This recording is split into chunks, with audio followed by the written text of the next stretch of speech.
जी कुआरा पानी जो बोले खाई जी ए जीजा जी कुआरा पानी जो बोले खाई जी ए जीजा जी।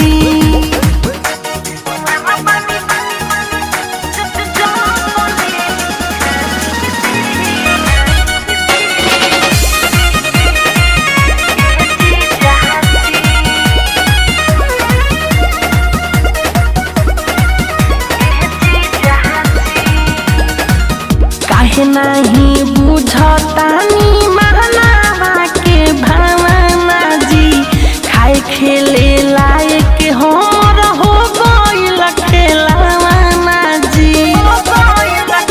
अरे जीजा जी काहे नहीं बुझतानी महनावा के भावना जी खाए खेले लायक हमर हो गइल खेलावाना जी।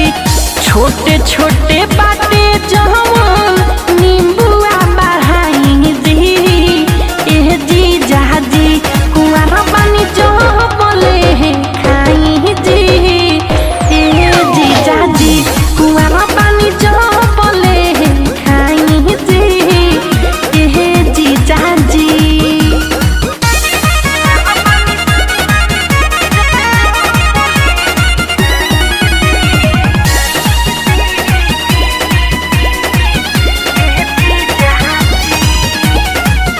हो जाई शादी जहिया पूछबो ना करब जी धीरज दीवाना तहिया देख देख के हरब जी। हो जाई शादी जहिया पूछबो ना करब जी धीरज दीवाना तहिया देख देख के हरब जी। मिठू मारो सोले आई नैना लड़ाई जी ए जीजा जी कि जबले है पानी कुआरा खूबे खाई जी ए जीजा जी कि जबले है पानी कुआरा खूबे खाई जी ए जीजा जी। जानी ना दीदी सुनी रौरा से बताई जी ए जीजा जी कुआरा पानी जो बोले खाई जी ए जीजा जी कुआरा पानी जो बोले खाई जी ए जीजा जी।